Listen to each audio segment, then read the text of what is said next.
Welcome back, everybody. This is the U Stadium Network. We're here with the newest member of the U Stadium family. That's Glenn. He's now a Panthers mega fan, if you will. He's going to be posting exclusive content on the app. This isn't exclusive content, but you know what it is? Banger content. He and I had the idea. We're going to go through every team, all 32 of them, and pick one guy per team that we think, one new addition to that team. So not Patrick Mahomes, not Aaron Rodgers. One new player for every team that we think is going to be a difference maker on this team, whether it's offense, whether it's defense, whether it's a guy signed in free agency, a guy acquired through trade, or, one of the 259 picks in the draft. I took the AFC. Glenn took the NFC. So let's get it popping. Let me hop into we're going to head down south. Indianapolis Colts. I do want to give a quick shout out to Michael Strachan, 6th, 7th round pick out of out of a D3 school. I'd never heard of the D3 school.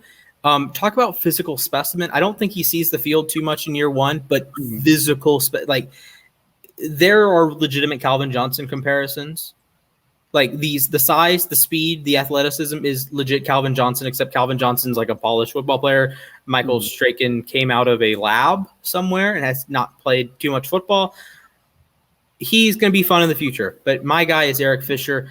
I have been a critic of Eric Fisher in the past. I thought he's essentially a bust as the number one overall pick. I didn't think he should have been a Pro Bowler. Was it last year? He might be a two-time Pro Bowler. I don't think he deserves either of them. It's just because he's playing left tackle for the Chiefs. With that said, the important thing Indianapolis decided in the front office was Quentin Nelson is so valuable at left guard that we're going to keep him at left guard. And there were arguments that said, hey, let's move Q over to left tackle. He's going to be a really good left tackle. It's going to be worth the money, yada, yada, this. He's going to be an elite left guard. He's on a per snap basis as good as Zach Martin probably, and then he plays more snaps than Zach Martin. So he's been, at worst, the second best guard in football every game of his career, at worst. And again, Martin's missed so many games that you're going to probably take the guy that's played 48 games and 3,200 snaps or so.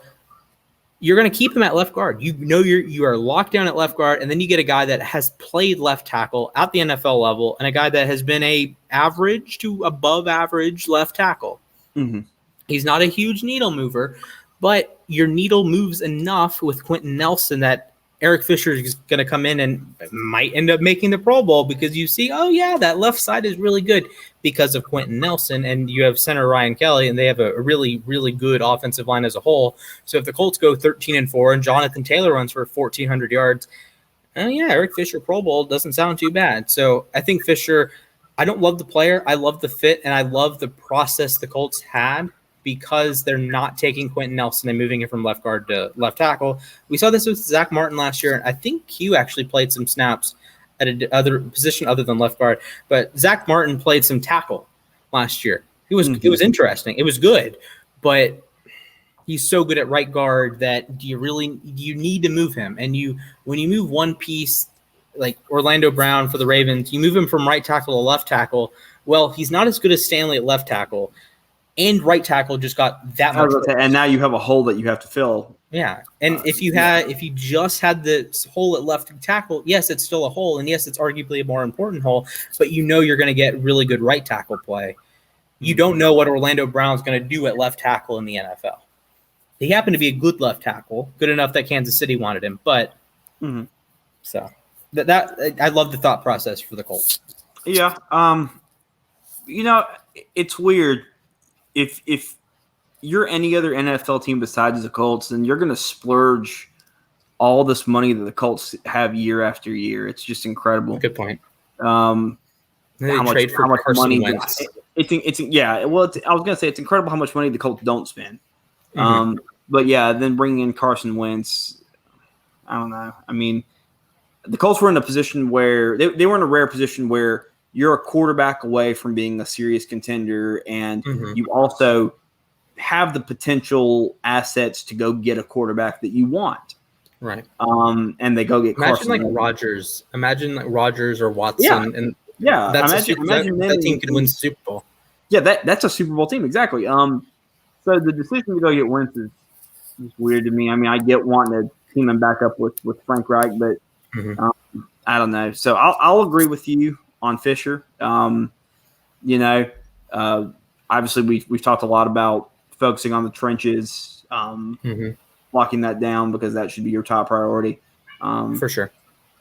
But I don't know. I'm not 100% in love with the moves that the Colts made this offseason, especially which now obviously he's hurt again and he's out indefinitely. We don't know what's going to happen. I have a question for you, Glenn. Do you want to be on the Jake and Easton fan club? I don't know. He's a weird prospect to me. He's a weird guy to. He's a weird guy for me to evaluate. Yeah, I don't know if you tuned into the last show we did, but we'd spent I think maybe 10 minutes talking about how Jacob Eason could be a remotely competent quarterback and get the Colts to the playoffs if he played the full season. So I'm not an Eason guy, but I became an Eason guy just talking through the process of like, okay, the offense works. Right. He's kind of, and you kind of take a step back from like Wentz. I don't know Carson Wentz personally, but I think if you're an MVP caliber player in 2017, you're in your head, you're going to think I'm an MVP caliber player. I can do my own vibe. Exactly. I don't have to cross my T's and dot my I's. Jacob Eason, 4th round, I think he was a 4th round pick, fighting for his NFL life. He's going to cross all the T's. He's going to cross all the I's. He's going to play as well as he can. And he's not going to try to overextend. I think Wentz may overextend and say, or may not. I don't want to say not care. I don't want to question his heart because clearly Wentz is a guy that cares about football. Right. But you question, is it all going in the right direction? Because he thinks he's really good, but is that always the best? Like arrogance isn't always the best thing, right? So I think that might actually help the Colts. If Wentz misses, say, 3 or 4 weeks and Easton starts and they go 3-1 or 4-1, something like that. Roll with the hot hand. Yeah, honestly. It's that simple, roll the hot hand. And the Colts are very much a team where they've got Jonathan Taylor and Marlon Mack back there. That's a good running back duo, For some reason, Marlon Mack is still severely underrated around NFL. Like casuals don't know about Marlon Mack. The guy's a baller. He's a beast. Yeah, exactly. And so having him and Jonathan Taylor in the backfield together, you need average quarterback play and you're good. You know what I mean? It is a painful situation to be in that like your team is good enough to win and you have average quarterback play. 2019 49ers, even the 2018 Rams, that you hate to be in that situation. But then you remember the 49ers were a play away from winning that Super Bowl. Nick Foles won a Super Bowl with the Eagles. That Super Bowl was closer. The 49ers and Chiefs Super Bowl is closer than that score would indicate. I think you can operate with a team that we're a quarterback away. Well, if you have at least a competent quarterback, we've seen there are some genuinely bad quarterbacks that have made the Super Bowl. We've seen 2015 Peyton Manning was awful. He had the worst QBR in a playoff game ever. And the Broncos won that game. Sorry, Glenn.